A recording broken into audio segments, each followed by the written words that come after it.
China যখন আমরা বালাকোটে air attack করেছিলাম, চায়না মুখ খোলেনি। চায়নার ওপরে প্রচুর ইন্টারন্যাশনাল চাপ আছে। পাকিস্তানে কি আছে, আমাদের কাছে কি আছে আমরা জানি।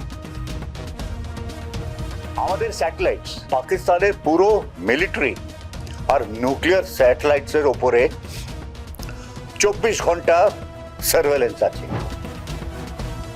তো ইন্ডিয়া সেরকম ভাবে তৈরি আছে অ্যাজ ফার এজ নিউক্লিয়ার। আর ইন্ডিয়ার নিউক্লিয়ার অ্যাসেটস যেটা আছে ওটা পাকিস্তান দেখে তৈরি করেনি। ইন্ডিয়ার আসল শত্রু হচ্ছে চীন।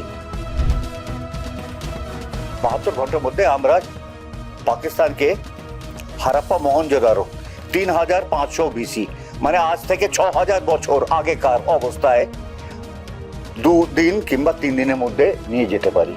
আর এটা সবাই জানে। আমার নজর এই টেররিস্ট ক্যাম্পের উপর না, পাকিস্তান মিলিটারির সংস্থার উপরেও এবার হামলা হবে।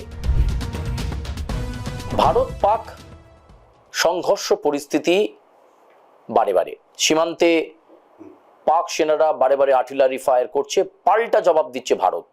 কিন্তু পেহেলগাঁওয়ের জঙ্গি হামলার প্রতিশোধ কিভাবে নেবে ভারত?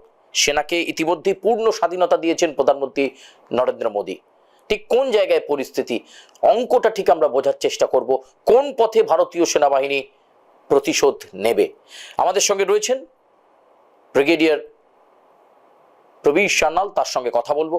দীর্ঘ অভিজ্ঞতা তার। প্রভু, আপনাকে প্রথমেই আর প্লাস নিউজে স্বাগত জানাই। এই যে পরিস্থিতি এবং হামলার পর বেশ কয়েকটা দিন কেটে গেছে, সাধারণ মানুষ মানে আমাদের মতন সিভিলিয়ানসরা, তাদের তো মানে গায়ে আগুন জ্বলছে যে প্রতিশোধ কবে আসবে। আপনার কি মনে হয় কোনো কনভেনশনাল ওয়ারের দিকে এবার ভারত যাবে, নাকি প্রতিশোধের রাস্তা অন্যরকম হবে? আমি একটু পেছনে যাচ্ছি। 1988-এ জেএনকেতে এই ঝামেলাটা আরম্ভ হয়েছে, টেররিজম। আমি 1990 থেকে প্রায় 97 পর্যন্ত, শেষ পর্যন্ত নর্থ কাশ্মীরে ছিলাম। প্রথমে সিনিয়র কোম্পানি কমান্ডার ছিলাম, তারপরে আমার ইউনিট কমান্ড করেছি কুপওয়াড়া সেক্টরে, হান্ডওয়ারা, লোলাব, এইসব জায়গায়। তো আমি মিলিটেন্সি, টেররিজম ভালো করে দেখেছি। 1990 থেকে আমি 2016-এ আসছি। উরি অ্যাটাক, প্রথমবার ইন্ডিয়া একটা রেসপন্স দিয়েছে। এই 28টা বছর 1988 থেকে 2016 পর্যন্ত আমরা চুপচাপ ছিলাম, মার খেয়েছি শুধু, কিন্তু আমরা জবাব দেয়নি। কেন দেয়নি এটা সেন্ট্রাল গভর্নমেন্টের রুলিং পলিটিক্যাল পার্টিসদের জিজ্ঞেস করুন। তার মধ্যে আমাদের স্টেট গভর্নমেন্টও ছিল। যাই হোক, ইন্ডিয়া জবাব দিতে আরম্ভ করেছে। 22 এপ্রিলের ইভেন্টটা হয়েছে। এবার আমাদের প্রাইম মিনিস্টার বলেছে আমরা একটা শক্ত প্রতিঘাত করব। এখন শক্ত প্রতিঘাত হঠাৎ হয় না, তো এটা আস্তে আস্তে প্রোগ্রেসিভলি রিঅ্যাকশনটা হয়। তো আমাদের ডিপ্লোম্যাটিক অ্যাকশন আরম্ভ হয়ে গেল। ইন্ডাস ওয়াটার ট্রিটি বন্ধ করে দিলাম। এর অবস্থা আমরা আজকে দেখতে পাচ্ছি। যেই নদীটা, চেনাবের নদীটা সিয়ালকোটে যাচ্ছে, ওটা প্রায় শুকিয়ে গেছে। আমি ওই এলাকায় ছিলাম। ওই নদীটা আমরা পার করতে পারতাম না, যে চেষ্টা করতো সে ডুবে মরতো। ওইখানে এখন 2 ফুট জল। এখন সিয়ালকোটের অবস্থা কি ও পাকিস্তান ভালো করে বুঝতে পারবে। ইন্ডিয়া বাণিজ্য বন্ধ করে দিয়েছে। ইন্ডিয়ার ওষুধপত্র পাকিস্তানে চলে, আর ওটা তৃতীয় দেশের থ্রু দিয়ে পাকিস্তানে যায়, ওটা বন্ধ আমরা এখন করে দিচ্ছি। ইন্ডিয়া থেকে সামান্য ইম্পোর্ট আসে, একটু ড্রাই ফ্রুটস আর এইসব এক্সপোর্টস হচ্ছে, এইসব বিরাট বড় বড় জিনিস, যেটা আমরা বন্ধ করে দিচ্ছি। একটাই প্রশ্ন যেটা সব ইন্ডিয়ান সিটিজেনরা জিজ্ঞেস করছে, ইন্ডিয়ার প্রতিঘাত কবে হবে, কীরকমভাবে হবে? আমি শর্টে ডিসক্রিপশন দিয়েছি। ইন্ডিয়ান গভর্নমেন্ট ইন্ডিয়ান আর্মড ফোর্সেসকে বলেছে তোমরা কিরকম ভাবে পাকিস্তানের উপরে প্রত্যাঘাত মানে অ্যাটাক করবে, অ্যাকশন নেবে, সেটা আমরা পুরো ইন্ডিয়ান আর্মড ফোর্সেসের উপরে ছেড়ে দিচ্ছি। এখন ইন্ডিয়া কি ব্যবহার করবে সেটা ইন্ডিয়ান আর্মড ফোর্সেস ডিসাইড করবে। সো এখন প্রশ্ন হচ্ছে ইন্ডিয়া কবে, কোন দিন, কি ব্যবহার করে পাকিস্তানের উপরে প্রত্যাঘাত করবে, এটা লোকেরা সব দেখছে। পাকিস্তান থেকে আমরা রিয়াকশন পাচ্ছি, ওরা বলছে ইউএন সিকিউরিটি কাউন্সিল কাছে যাবে, ইন্ডাস ওয়াটার ট্রিটি এই যে আমরা বন্ধ করে দিয়েছি, ওইখানে কি হবে, কি কে কি ডিসিশন নেবে তার কোনো দাম নেই। কেন ইন্ডিয়া যা করার ইন্ডিয়া ঠিক সেটাই করবে। এই জল বন্ধ করার যে প্রিপারেশন ইন্ডিয়া 2016 থেকে আরম্ভ করেছিল। এই যে আমাদের সব ক্যানালসগুলো, ড্যামসগুলো, এটা আমরা সেরকমভাবে তৈরি করতে আরম্ভ করেছিলাম কি একদিন যখন পাকিস্তানের সাথে যদি ঝামেলা লাগে আমরা কীরকমভাবে পাকিস্তানে জল বন্ধ করব। সেই 2016 থেকে আজকে 2025 হলো, একটা এফেক্ট পাকিস্তানের উপরে অলরেডি পড়ছে। ওয়াজিরাবাদে বন্যা চলে গেল, চেনাবের জল বন্ধ হয়ে গেল, শিয়ালকোট জল এখন পাচ্ছে না। এটা হচ্ছে একটা ছোট্ট একটা ইন্ডিয়ার রিয়াকশন। আসল রিয়াকশন হচ্ছে ইন্ডিয়ার মিলিটারি প্রতিঘাত। ইন্ডিয়ার নেভি পাকিস্তানের নেভির চেয়ে প্রায় 8-10 গুণ বেশি শক্তিশালী।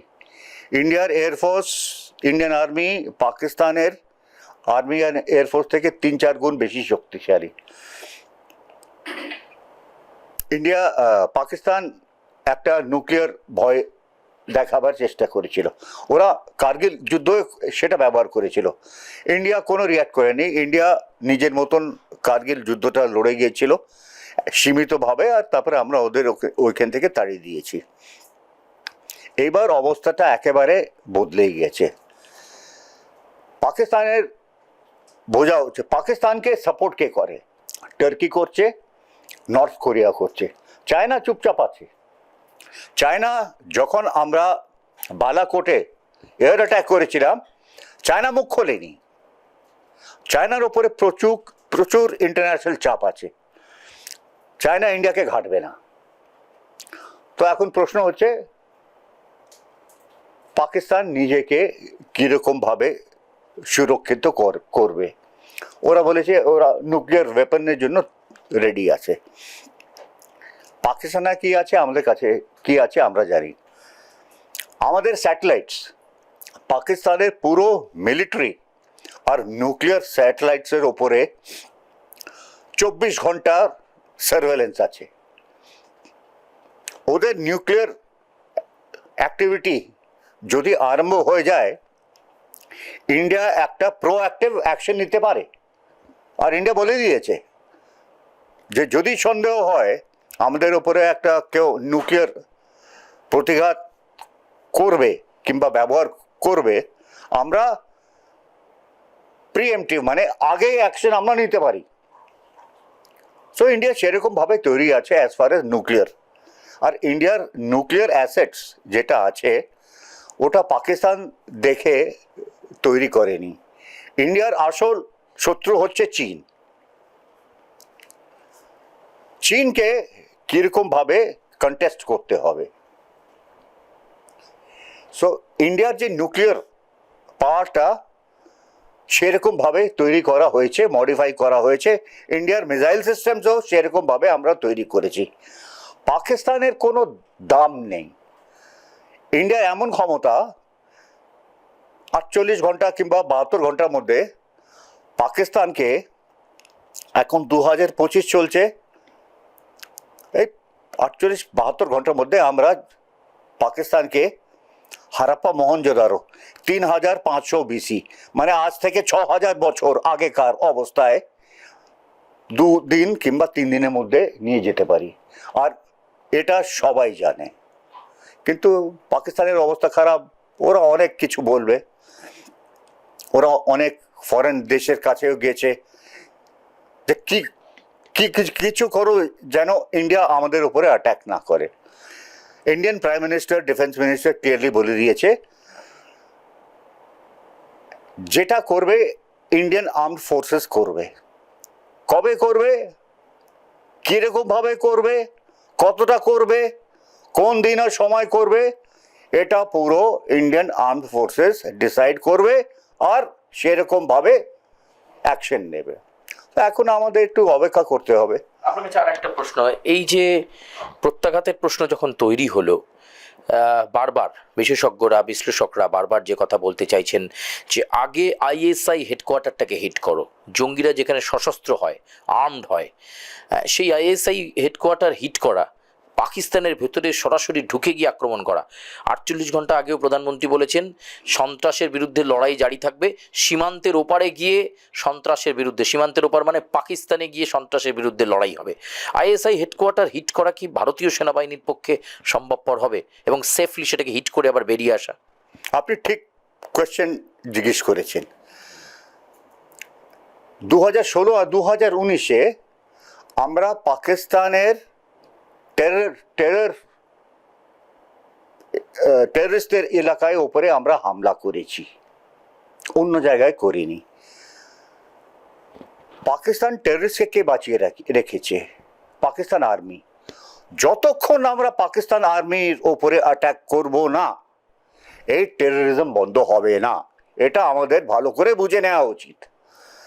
হয়তো এইবার আমরা পাকিস্তান মিলিটারি, যার মধ্যে আর্মি, নেভি, এয়ারফোর্স এর সংস্থা আছে, চাই আপনি বলুন করাচি হারবার, ওদের এয়ার বেসেস, ওখানে যেখানে মিলিটারি ডিপ্লয়মেন্ট হেডকোয়ার্টার্স, এটা সবগুলো হচ্ছে বাছাই করা টার্গেট। কোথায় কিভাবে কি ব্যবহার করে আমরা এই জায়গায় অ্যাটাক করব সেটা আমাদের একটু অপেক্ষা করতে হবে। কিন্তু এইবার একটা জিনিস খুব ক্লিয়ার আছে, হয়তো কিছু পাকিস্তানের টেরর ক্যাম্পের উপরে একটা দুটো হামলা হতে পারে, কিন্তু পাকিস্তান আর্মি, পাকিস্তান মিলিটারির সংস্থার ওপরেও এইবার হামলা হবে। ওইটা আমার নজর এইখানে, আমার নজর এই টেররিস্ট ক্যাম্পের উপর না। আমি এদের সাথে আমি অনেক লড়েছি 1990 থেকে 97। আপনি যেটা বলতে চাইছেন যে একটা ওই ছোট সার্জিক্যাল স্ট্রাইক বা এয়ার স্ট্রাইক করে নয়, এটা আমরা টাইম ওয়েস্ট করেছি। আমাদের গভর্নমেন্ট এর সাহস ছিল না বলে সেই জন্য ছোট ছোট অ্যাটাক করেছে। যদি সাহস করতো, আমি না ইসরায়েলি ডিফেন্স ফোর্সেস আর মোসাদ এর সাথে আমি যুক্ত ছিলাম। ওরা আমাদের বলতো আমাদের ব্যবহার করো, আমরা পাকিস্তানকে 7 দিনের মধ্যে ঠান্ডা করে দেব, কিন্তু আমাদের ছুটতাম। ইসরায়েলে যখন হামাস, হেজবুল্লাহ গুলি করে, তার জবাবি ফায়ারিং ফ্রম আইডিএফ বলুন কিংবা মোসাদ বলুন কিংবা সাধারণ ইসরায়েলি যার কাছে ওয়েপন আছে, ইমিডিয়েট রিয়াকশন হয়। আর প্রত্যেক এনকাউন্টারে যদি 5টা ইসরায়েলি মরে, হামাস আর হেজবুল্লাহর 100 খানা 200 খানা মরে। আমরা সেরকম ভাবে পাকিস্তানকে রিপ্লাই করিনি। এটা হচ্ছে আমাদের সেন্ট্রাল গভর্নমেন্টের উইকনেস। আমরা যদি শক্তভাবে 1988 থেকে যদি আরম্ভ করতাম, আজকে আমরা এই অবস্থায় পৌঁছতাম না। কিন্তু যাই হোক, সফট স্টেট, হ্যাঁ, we are not a soft state, we were a soft state, we still are a soft state, কিন্তু হয়তো এইবার ইন্ডিয়ান গভর্নমেন্ট একটা শক্ত ডিসিশন নেবে। আর যেরকম ভাবে আমাদের প্রাইম মিনিস্টার আর ডিফেন্স মিনিস্টার বলেছে যে পুরো অ্যাকশন ওরা এখন ইন্ডিয়ান ডিফেন্স ফোর্সেসের ওপরে দায়িত্ব দিয়ে দিয়েছে, কি তোমরা কি করবে, কিরকম ভাবে করবে, কবে করবে এটা আমরা ইন্ডিয়ান মিলিটারির ওপরে ছেড়ে দিয়েছি। এখন আমরা দেখি ইন্ডিয়ান মিলিটারি কীরকমভাবে রিয়্যাক্ট করবে। কিন্তু আমি জানি এইবার একটা শক্ত রিপ্লাই ইন্ডিয়া পাকিস্তানকে দেবে। হয়তো এই রিপ্লাইয়ের পরে পাকিস্তানের যে টেরর অ্যাক্টিভিটি ইন্ডিয়ার ওপরে হয়তো কমে যেতে পারে কিংবা বন্ধ হতে পারে। এখন দেখা যাক কি হয়। অনেক ধন্যবাদ আপনাকে। আমরা কথা বলছিলাম ব্রিগেডিয়ার প্রবীর সান্যালের সঙ্গে এবং তিনি স্পষ্ট বলছেন যে এটাই মোক্ষম সময়, এমনিতেই আমরা অনেক দেরি করেছি, এটাই মোক্ষম সময় স্ট্রং জবাব দেওয়া পাকিস্তানকে এবং সরাসরি পাকিস্তান সেনার উপর আক্রমণ এনে জঙ্গিদের মেরুদণ্ডকে ভেঙে দিতে হবে। কারণ সেনাবাহিনী সেখানকার তারা জঙ্গিকে উৎসাহিত করছে। ফলে এই ব্যাপারটা নিয়েই কিন্তু অনেক সময় গড়িয়েছে। 88 সাল থেকেই যদি তখন থেকে পাকিস্তানকে বুঝিয়ে দেওয়া যেত যে ভারত কতটা শক্তিশালী এবং সন্ত্রাস দমনে কতটা সতর্ক, তাহলে আজকে এই পরিস্থিতির মধ্যে আসতে হতো না। তবে যে কোনো সময় বড় সড়ো প্রত্যাঘাত ভারত দেবে, একটু অপেক্ষা করুন, এই বার্তাই কিন্তু দিচ্ছেন ব্রিগেডিয়ার সান্যাল। ক্যামেরায় সুখেন্দু মান্নার সঙ্গে সুচারু মিত্র, আর প্লাস নিউজ, কলকাতা।